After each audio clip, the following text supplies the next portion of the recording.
The year was 2357 and humanity had spread across the stars. One of the most distant colonies was on a cold, icy planet named Apache 7. Located at the edge of the galaxy, the planet was almost entirely covered in thick snowstorms, with temperatures that never rose above freezing. Despite its harsh environment, a small human settlement had formed, relying on their resourcefulness to survive. Maria Ramirez was one of the colony's leaders. A skilled engineer, she had helped build the colony's power grid and kept the settlement alive through many challenges. But Maria wasn't born into comfort. She grew up in the poor, war-torn parts of Earth where survival was a constant battle. She had learned early in life that strength wasn't about fighting. It was about keeping your head steady, your mind sharp, and your community safe. On this particular evening, Maria found herself outside in the bitter cold, inspecting the power station. The blizzards had become stronger in the last few days, and the temperature was plummeting even more rapidly. It wasn't unusual for the weather to be unpredictable, but something felt off. The wind howled with an intensity she hadn't seen before. Suddenly, a loud crashing noise echoed from the horizon, followed by an explosion of bright light in the distance. Maria squinted through the snow, trying to see what had caused it. Her heart skipped a beat. The power station, one of the most vital structures in the settlement, was flickering. Its energy grid was failing. Not good, Maria muttered under her breath. The power grid was the heart of the settlement. Without it, life support systems would shut down. The air would grow cold and the colony would freeze. Maria quickly activated her comms device. "This is Ramirez. We've got a situation. The power station's going down. I need a team to assist in repairs now." As the cold wind howled around her, Maria set off towards the station, her breath visible in the frigid air. She wasn't sure what had caused the explosion, but she knew that getting to the power station was their top priority. There was no room for error. Hours later, Maria and her team reached the station. The wind was nearly unbearable, but they managed to get inside, where the temperature was somewhat more manageable. Inside the station, the team worked quickly to try to assess the damage. "Maria," said one of the engineers, "Joshua, this looks bad. It seems like something caused the energy grid to short-circuit. Can we fix it?" Maria asked. Joshua glanced over at the others. "It's going to take hours, and that's if we can even get the parts we need. We might not have that much time." Maria knew that every minute mattered. The longer they waited, the colder the settlement would become. She didn't have a choice. She had to act fast. Just then, as Maria was about to give orders to her team, something caught her attention. Through the small window in the control room, she saw a figure moving in the storm outside. At first, Maria thought it was one of the colony's members, but something about the figure felt wrong. The person appeared to be struggling against the winds, barely able to stay on their feet. Maria stepped closer to the window, squinting through the blizzard. She noticed that the figure was moving toward the power station, not away from it. She couldn't tell if they were just lost in the storm or if they were coming for a purpose.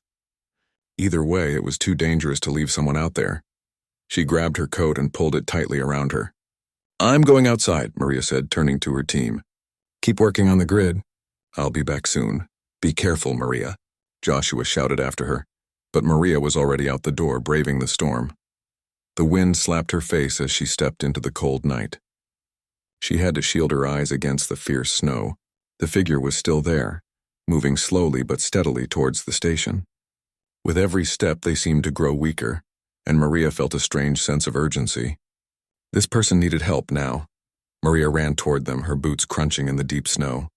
When she reached the figure, she found it was a woman, dressed in worn clothes and boots, her face partially covered by a scarf. She was shivering, her eyes wide with fear. "Hey, are you okay?" Maria asked, reaching out to support the woman. The stranger looked at Maria with a mix of gratitude and desperation.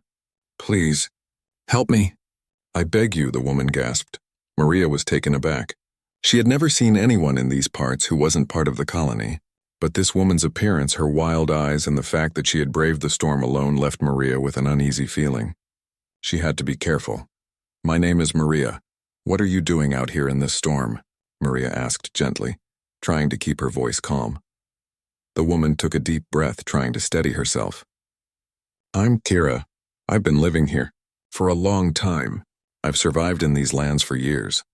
But something has happened. Something is waking up beneath the ice, and it's not good. I need your help." Your colony, your people, they don't understand what's coming. Maria's eyes narrowed. What are you talking about?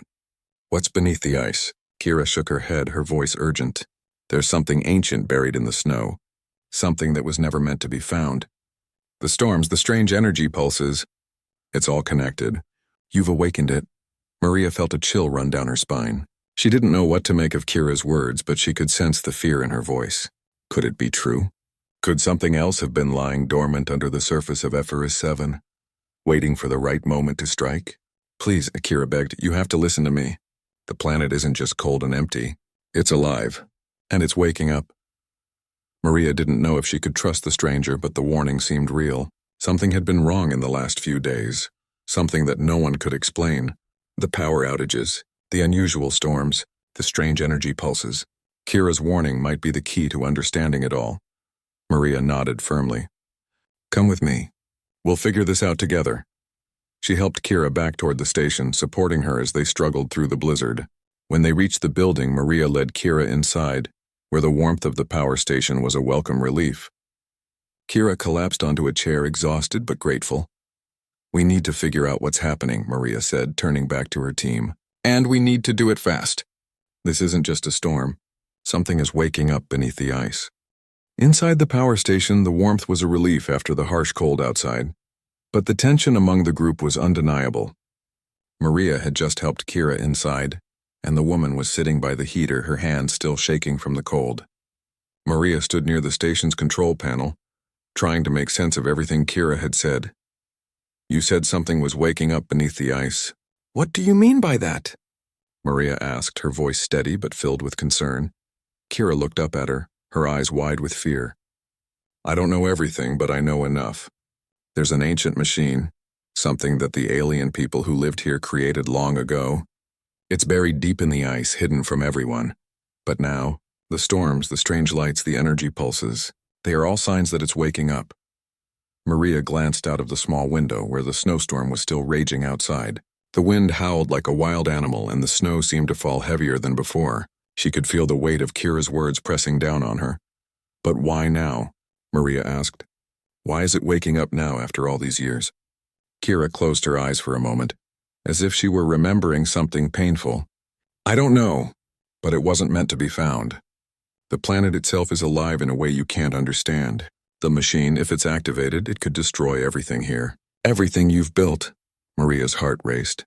She couldn't shake the feeling that something terrible was coming. Kira's warning was too serious to ignore. She had to do something before it was too late. How do we stop it? Maria asked, turning to the others in the room. Joshua, one of the engineers who had been working on the grid, stepped forward. Maria, the station is down. We can't fix it if we don't get more parts from the storage warehouse. But if what Kira is saying is true, we don't have much time. Maria nodded. I understand. Kira, do you know where this machine is? Can you show us? Kira hesitated for a moment. I can take you to the general area, but I can't promise we'll find it in time. The storms are getting worse. We'll have to move quickly. Maria looked at her team. They were a small group. Only a handful of engineers and technicians who had been able to survive in the harsh conditions of Ephesus 7. They were all brave, but the task ahead was not going to be easy. All right, Maria said, her voice firm. We don't have a choice. We need to go now while we still can. The wind outside howled even louder as they stepped out of the power station. The storm seemed to have grown stronger, and the snow was so thick that they could barely see more than a few feet ahead of them. Kira led the way, moving with an eerie familiarity through the blizzard. Despite the harsh conditions, she seemed unbothered, as if the storm itself were nothing more than a slight inconvenience. Maria, on the other hand, felt the cold cutting through her clothing. The temperature had dropped even lower since they had entered the station, and the storm was beginning to feel like an enemy in itself. Still, she pushed forward, determined to find the truth and protect her people. As they trudged through the deep snow, Maria couldn't shake the sense of urgency that had taken over her. Something was happening, something dangerous. But what was it? And why hadn't anyone noticed before? Kira turned back to look at Maria. We're getting closer, she said. The machine is deep beneath the ice, but if we're not careful, we could trigger it without even knowing. We'll have to move quietly. Maria nodded, signaling her team to follow Kira. The group continued through the storm, moving as quickly as they could. After what felt like hours, Kira stopped in front of a large rock formation, its surface covered in thick layers of snow and ice. "This is it," Kira said softly, her voice tinged with fear. "The machine is buried beneath us, but I can't be sure where exactly. The energy pulses are coming from deeper inside." Maria looked down at the frozen ground beneath their feet. There was no sign of anything unusual, just the endless blanket of snow and ice. But Kira seemed sure. She moved to a nearby cliff face where the snow was less thick and pressed her hand against the rock. For a moment, nothing happened. But then, with a soft groan, the ground beneath them trembled. "Get back," Maria shouted, pulling Kira away from the cliff face. The ground shook again, this time with greater force. The snow and ice around them began to crack, as though something large and powerful was stirring beneath the surface. Kira looked at Maria with wide eyes. "It's happening." Too soon. Suddenly, a low rumble echoed through the ground and a burst of energy shot up from beneath the ice. The sky above them lit up with a strange blue light, like an electrical storm, but the air was thick with an unnatural heat. The pulse was so strong that it felt as though the ground itself was alive, pulsing with energy. Maria felt a wave of fear wash over her. She realized that they were standing on top of something much larger and much more dangerous than they could have ever imagined. "Maria, we have to stop it," Kira shouted, her voice filled with panic. "If it wakes fully, there's no going back." "It will destroy everything!" Maria glanced at her team, who were already preparing to move back. "We need to get out of here, now," she ordered. But before they could turn and leave, the ground beneath them cracked wide open, and a massive mechanical structure began to rise from the ice. It was like nothing Maria had ever seen before. An enormous alien machine, its surface covered in strange symbols and lights. The energy pulse came from the heart of the machine, and as it rose, the air seemed to hum with power. Kira stumbled backward, her face pale. "It's awake." It's too late. Maria didn't know what to do. She had to think fast. The machine was massive, and it was only a matter of time before it activated fully and unleashed its destructive power. She had to stop it, but how? "We need to get to the power core of the machine," Maria shouted to her team. "If we can't stop it from the outside, we'll have to disable it from within." The team moved quickly, climbing up the icy cliffside to get a better view of the machine's core. As they neared the top, the air crackled with energy. It was like standing next to a live wire, the power surging through the atmosphere. Maria turned to Kira. "You know how to shut it down, don't you? This is your people's work." Kira hesitated, looking at the machine with a mixture of fear and regret. "I do, but it's not easy. If we don't do it right, we might make it worse. I can show you, but you'll have to trust me." Maria nodded, her decision clear. "We have no choice." The group took a deep breath as they prepared to approach the machine. Maria knew that time was running out. The fate of the colony, and perhaps even the entire planet, was in their hands. This was it.